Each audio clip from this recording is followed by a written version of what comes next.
Welcome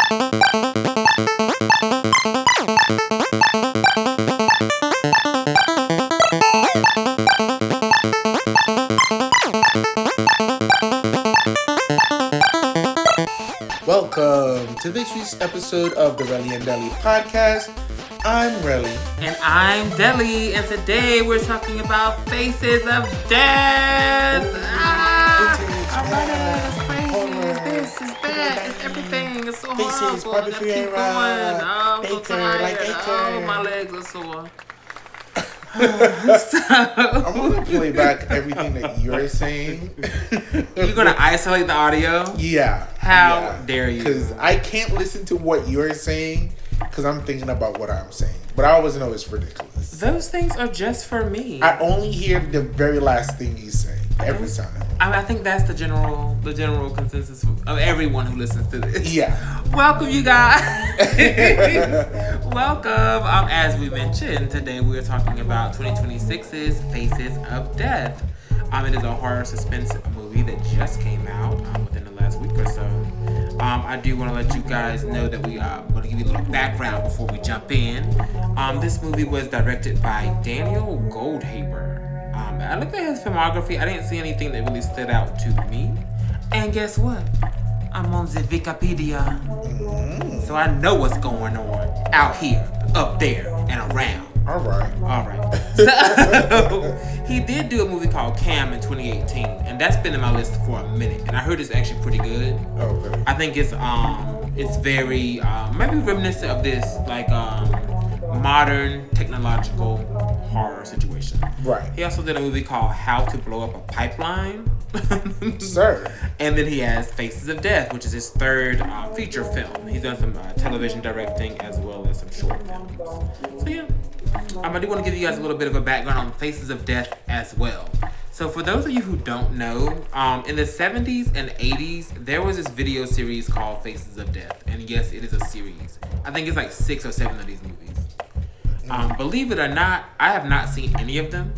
I've actually only seen a scene from one, and it was the monkey. Oh, okay. Right. But so, it's a very loose plot. But essentially, the older movies are this doctor presenting different vignettes of people dying, and they are presented as like real deaths. Now, down the line somewhere, I did hear that these were not real deaths, and then I also heard that some of them were real and some of them were fake. I heard about 60% were real. Ooh. 40% were fake.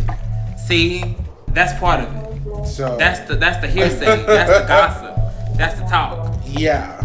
But yes, I think that's the allure too. And I think this was I've heard people talk about this. I've never again seen any of them, but I've heard people talk about them, and there's like this is like a rite of passage for a certain generation.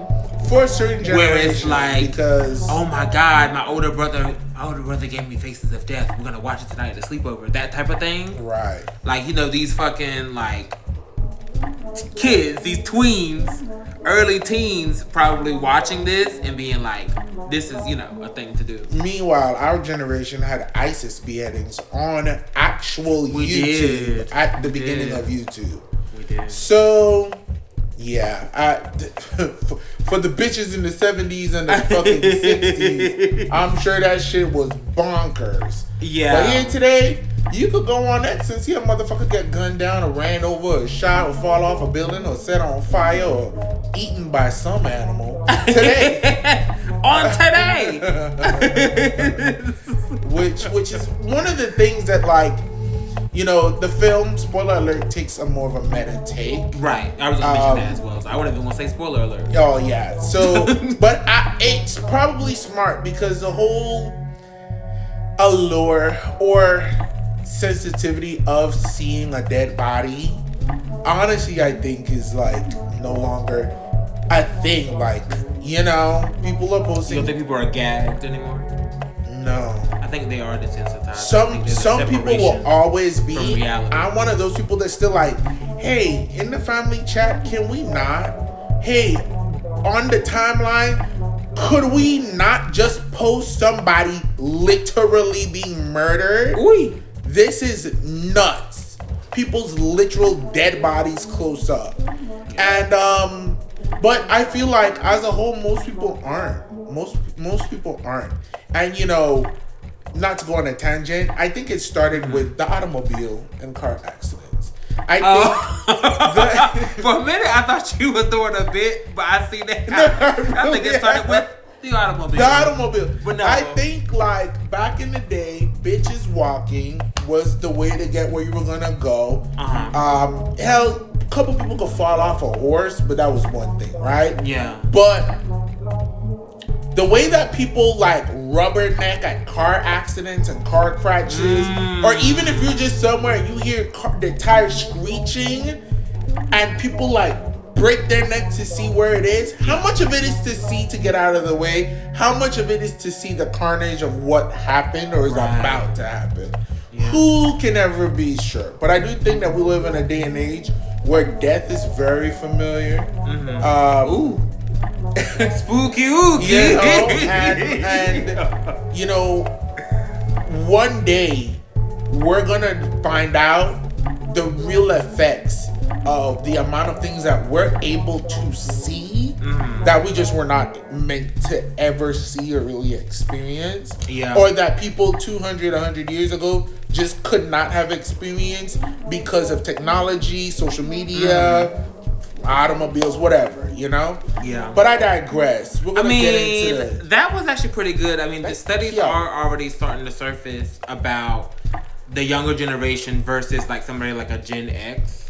Right. Somebody who didn't grow up online, and like people who grew up in a time where you have to catch me when you can, because if you don't catch me at home, you can't contact me. Absolutely. You know, we've seen the videos and little snippets of people talking like that.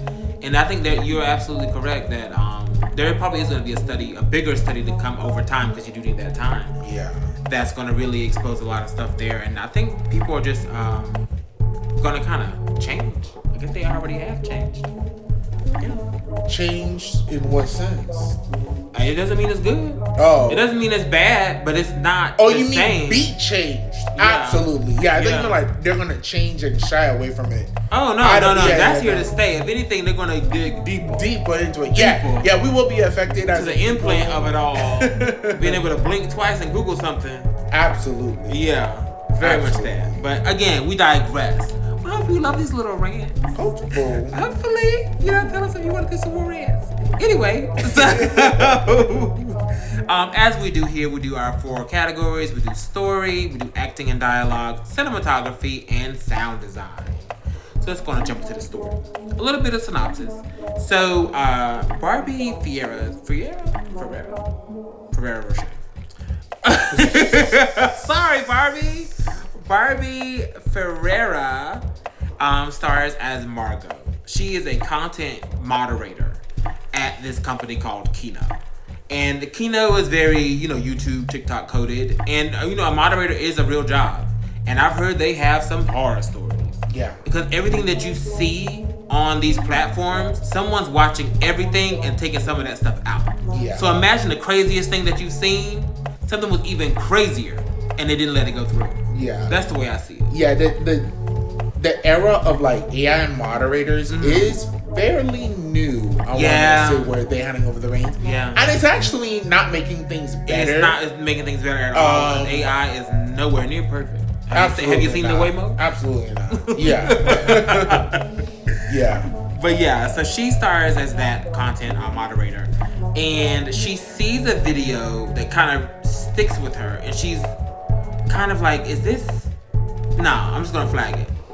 And so she kind of becomes obsessed with it. Like, is this a real death? Is it not? Like, where's this coming from? And that begins her descent. Yeah. And so that's how it kind of unfolds. I'm not getting much deeper than that, because I didn't want to leave something for you guys. Yeah, honestly. Yeah, but as a whole, I gave the story a 9. I thought it was a very fresh and modern take on this series that has like little to no plot. Yeah. Like, from what I understand, it's just a doctor just showing you stuff in the old ones. Right. So this one is actually like a actual like movie plot. Right. Are surrounding those tapes. So I think it's a very nice meta take on that as well. I think there's a lot of cultural commentary on what trends online. Very much like the rubbernecking for the car. I mean, train wreck. people love to see a train wreck. Yeah, absolutely. They really do. And it is a part of that curiosity of like, I'll never be able to see anything like this. Yeah. Unless I look right now. Yeah. So I think there's something innate in people that want to kind of see it without it costing them in any way. Like, I didn't kill this person, or I didn't, wreck this train, or I didn't wreck this car. Yeah. So this is the closest I'll ever get to it because I'm quote unquote never going to do it. Right. So I thought that was a really good, take, and I was surprised at some of the things that were done in this movie, but we'll get into that in later categories. Yeah. But yeah, what do you think for the story? I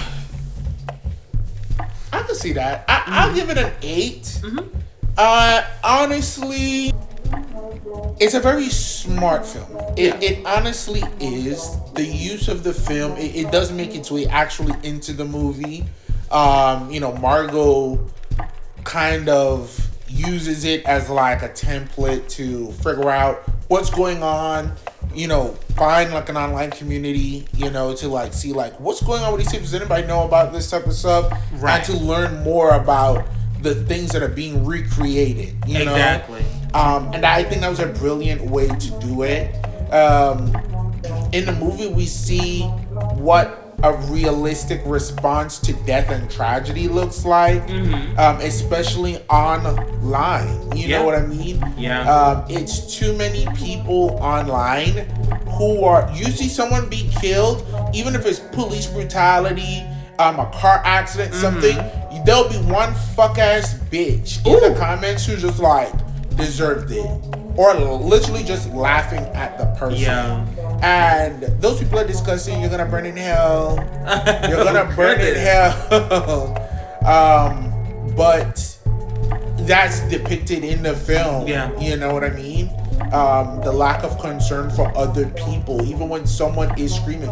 Even like when we look at, the police's response to this person being like, somebody is killing people online. Right. And honestly, if the police wanted to, I find it so funny that, the police were like, well, girl, we can't just pull people's IP addresses.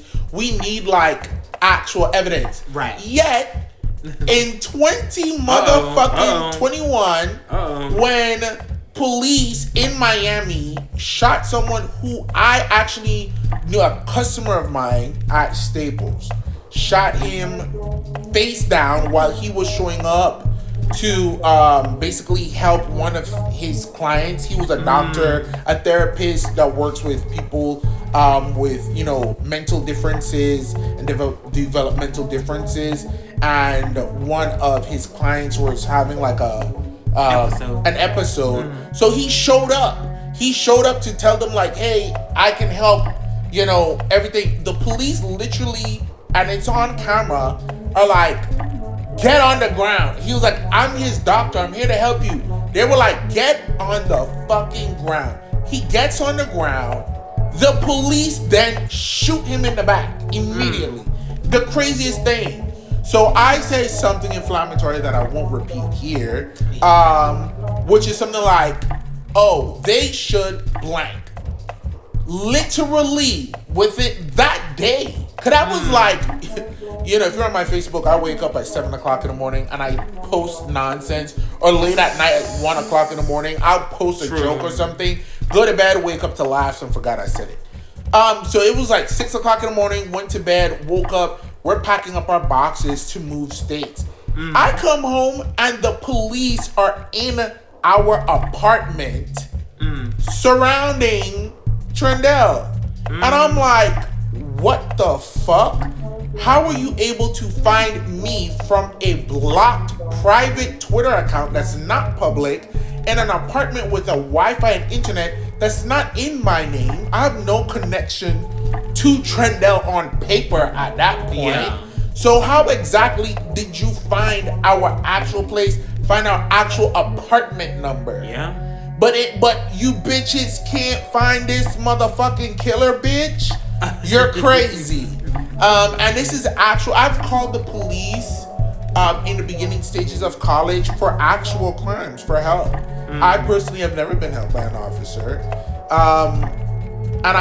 It's infuriating, but it's super realistic. And we see Margot kind of try and sleuth it herself and take this under her wing. So, she was very smart for the most part. And I think even the killer and who they were and their motives, it wasn't a ridiculous reveal like a Scream film. It wasn't. I was surprised by that. It wasn't. They tell you who the killer is pretty early on, and I think that's part of it. I think that speaks to the society where everything's available. Yeah. There's no. Yeah, we can see everything. Yeah. Especially with this particular movie. Absolutely. And then I think you had a good point too when you mentioned that everybody's so familiar with death. There's a great or crazy juxtaposition because those original Faces of Death films were put on a list called video nasties. And that was a movement in the 70s and the 80s where certain videos or certain movies were put on this list and you had to be a certain age or you just couldn't even get them. Most of them were banned in a lot of countries. I think video nasties was coined in the UK. I'm not sure if Faces of Death started it, but they damn sure didn't help. Right. It definitely contributed. Right. So yeah, that's so crazy that there's videos you just cannot see. Like we're gonna ban this in the country. Yeah. Versus now. Yeah. You can see everything online if you want it bad enough. Yeah. It's so funny. The things that get banned don't get banned for explicit content. They get banned for monetization. Meaning that part. The person will quicker pull it because they don't want anybody to get it for free. Yeah. Other than this is something horrific that shouldn't be seen. That's true. It's like, this is my video of that bitch getting blown up. Yeah. You better buy this from me. Yeah. And the priorities of where we're at. Which I think was touched on in the film show. Yeah, absolutely. Yeah, all in all, I give it an 8. It is a sleepier tone of a film in parts. It is. Especially in the beginning. But, girl, once you get going. Ain't much you can do. Ain't much you can do. So, yeah, we're going to move on to acting and dialogue. So I gave acting and dialogue I gave it an 8. I just changed it to a 9, but I gave it an 8. I'm keeping it at 8 because I'm locked in. That's how I do it. Cha-ching. So we just definitely want to do a rundown of the cast. Again, we have Barbie-Ferreira as Margot. We have Dacre Montgomery as Arthur, who I've been calling Dacre for years. He's from Stranger Things and a few other places, but here we are. We have Josie Tota as Samantha. She's an influencer. We have Aaron Holiday as Ryan. He is Margot's roommate. He has like this affinity for horror, and that works out in her favor because that shows the whole Faces of Death thing. It's nice. Yeah. We have Jermaine Fowler. Very good. Yeah. He is as Josh. He's Margot's boss. And then we have Charlie XCX. Charleston motherfucking 10100, bitch. Icon. Yeah. So absurd. It was absurd. So absurd. And I'm watching it and I'm like, Charleston? Is that you, girl? Not a Charleston. Is that Charlie XCX? And the fact you recognize, I couldn't even recognize her. Let me tell you. I couldn't recognize her at all. Okay. You were like, is that? That slightly crimped center part bust down black. Yeah, I feel like it has some blonde somewhere too. Oh no. Did it turn into an ombre? Possibly, but I don't recall. Roots. Either way. But I know that affectation when I hear it. Yeah, she did have a particular voice in the best way. Yeah. But yeah, I gave it an 8. I loved Barbie's descent into obsession over this and just how she was craving it. Yeah. And that's part of it. I did ding them for some dumb decisions. For the most part, it's smart decisions, but there was one in particular that I thought was dumb. But we're not getting into that.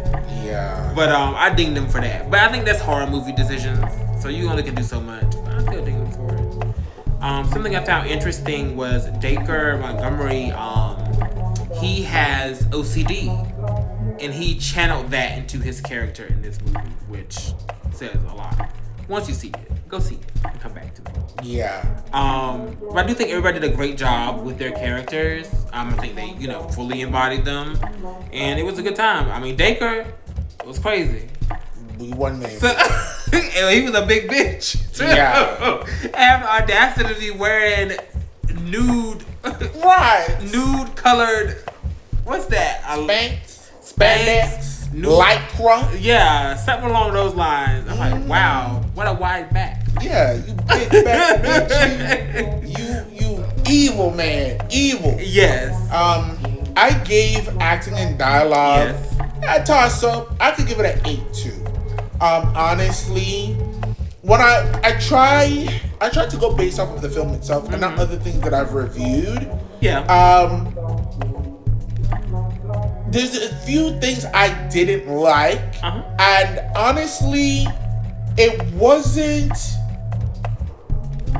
okay. So when Dacre is in the film, because he is up to no good, right? He puts on different affectations, personalities, right. would you say? And some of them were, it was really just horrible and trash, which I think is a bigger commentary on the unassuming white man. Exactly. So because of that, like, my body rejects it. Ooh. Rejects it, and it's just like, this is the stupidest shit ever. But then when you look on the news, and it's like, oh my God, how could he be a killer? Yeah. He just a sweet face, little broad back boy. Who could ever have thought it that he was gonna be a affordable? Yeah. He did a good job concealing his broad back. You understand? And like, everybody was so trusting. It was honestly disgusting to me. It was making me sick. Yeah. Because it was like, that is very good commentary. He stepped out of the car. He like, ow.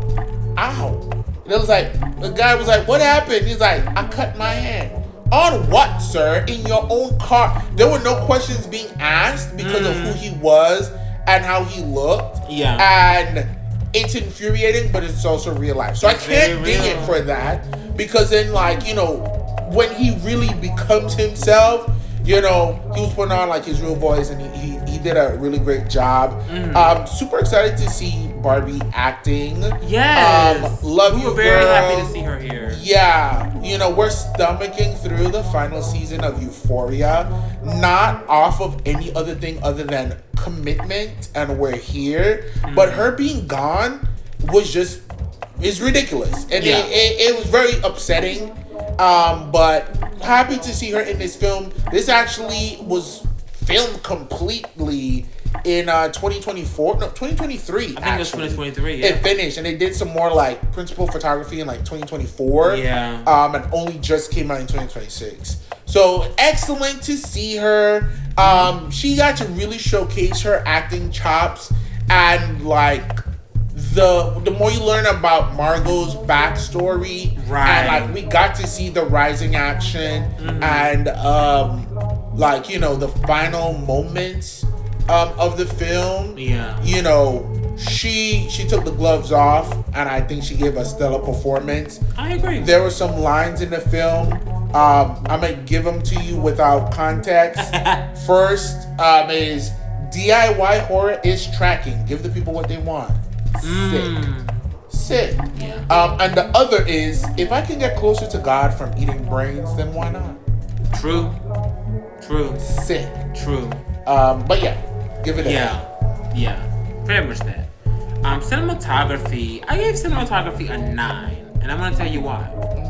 So there's a lot of this, especially early in the movie. It's reading like an old horror movie, and that's my judge. It's reading like an old horror movie, and it's like, I think it's just a callback to the originals. Yeah. Kind of infused. I mean, the way the killer moves, very old school. Yeah. But then that's kind of juxtaposed with like these very modern, high definition, bright shots. I'm thinking like Running in the Backyard, super detailed. So it's like, oh wow, it kind of came up. So I really like that. And also shout out to that killer get up. That's a hell of an outfit. It's very simple, but it's kind of iconic. It's effective. It's very effective, and I wouldn't be surprised if that was a go-to Halloween costume this year. Yeah. If you got the body for it. I'm probably gonna give it an 8 too. You did make a good point that made me bring it up. there were moments like when she first walks into her apartment building after her first day of work that we see her. The film at any given moment can put a certain buzz to it, a grain and a grit to the film quality that makes it unsettling and scary. And it's horror to its core. You know what I mean? And there's some very great shots. You know, someone was trying to break in to the apartment, and we see like the door jingling and jangling. And the way that they cut it without you seeing the killer break in, and they were already inside, it was so smart. I was like, well, maybe they're not gonna. Oh shit! Right, it's already happening right now. It's already happening right now. They're inside. And really good editing. Really there's good some shots. good editing. You know. So I'll give it a solid 8 for sure. For sure. Yeah. And now we're gonna jump to the soundtrack. So I gave the soundtrack a 9. Now this is really off the back of the originals. Right. Honestly. Because that aspect of it was very unsettling. You guys have to go see so you can come back and talk to me about this. Because I'm not going to tell you anything other than that. But that aspect of it, the audio aspect, was really, like, wild. Oh. Yeah. Okay. Yeah, I thought that was really good. Well, say it for me and we'll cut it out. Okay, so yeah. Other than that, I don't really think I have anything that really stood out as far as sound design. I mean, you know, you hear the screams, you hear the running, you hear the stabbing, you know all that. But I mean, that went a long way with me personally. And because you say that, I could bump it up from the 5 I was gonna give it. Pump up the jam, pump it up. But I can't give it more than a 6. I don't recall being moved. I don't recall a specific sound. You know, we have music by Gavin Brivik, but I was looking to see if there was anything like guessing that went on. You know, there's a score to the film. It's not a completely silent film. It's not a silent film, but it's not a score that really stood out to us. No. It's standard fare, but that bumped it. Like for me, it bumped from a 5 to a 9. Oh, well, it was a hell of a bump. Humps and a bump. Humps and a bump. For me, it wasn't that big of a bump. It's not gonna make the girls high. He says it's more of a hump. It'll go from it's not a hump. It's a bump. It's a bump. From a 5 to a 6. But respectable nonetheless. But you know, I've been feasting. My ears have been feasting for all the films that I've watched with phenomenal soundtracks. Actually, I'm gonna take it back to a 5. I can't in good conscience give and I kind of feel like I want to lower it, but I already put it, so I'm locked. That's fine. I'm gonna give you a 5. But everything else, remarkable. But I would argue too, this isn't a film that you're coming for the soundtrack and the sound design. And it's not a film like Undertones, which is going to be the final wild card Wednesday. You know, with Shudder's Halfway to Halloween. Actually, it won't be. You because lied. that's not a Shudder film. You've lied. But Undertones will be coming eventually next month. But that film was dependent on the silence, on the sound. Used some really great concepts. And that was one of the strong points of the film. That is true. And it was meant to exist in that space. This wasn't meant to, and it doesn't. So it's given standard. Yeah, you know. She's gonna get a 5. The one thing that they got me. But yeah, I definitely understand that. So what's your overall score, my sweets? It's a 7.25. Not bad. Not bad at all. Not bad at all. Mine ended up being an 8.75. Again, not bad. Yeah. Not bad. Pretty good. So I mean, we do hope you guys are enjoying this halfway to Halloween Wildcard Wednesday. Absolutely, absolutely. Brought to you by Shudder and possibly IFC. Possibly in the futuro.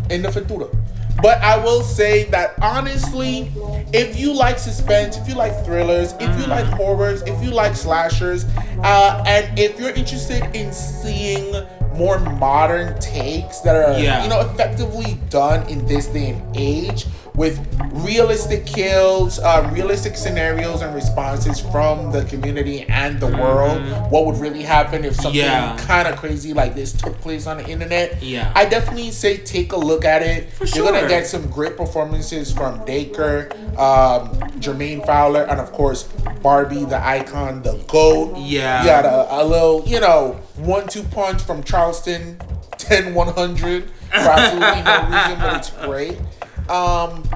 And I will say, the end of the film, it builds. It builds. Yeah. Be patient and wait for the build because, you know, That's very when true. it does, it's a runaway horse, baby, going Ooh. downhill with a cart that got 7 wheels, bitch. Oh. And it's not gonna stop. It's gonna have you at the edge of your seat. I was yelling at the screen, and those are things that I look for in my horror. If I can watch it quietly, silently, and I'm just like, meh, you know, then it's not worth it. And I think this film is absolutely worth it. Yeah, I agree. I definitely think you guys should check this out. I think this is going to be one of my, maybe one of my favorites. I don't know. I'm gonna let it sit on me a little bit because I did really enjoy this movie. I love the modernity of it. And tune into our Wildcard Wednesdays for the rest of the month. We have our movie reviews on Monday. Is that at 2 p.m.? It is. We answer my own questions. And then we have our Reddit stories on Friday. We have shifted into the relationship round. So we will tell you how a T-on is. And that's also at 2 p.m. Yes. All videos weekdays at 2. Love you, boo. Oh, Bye. bye.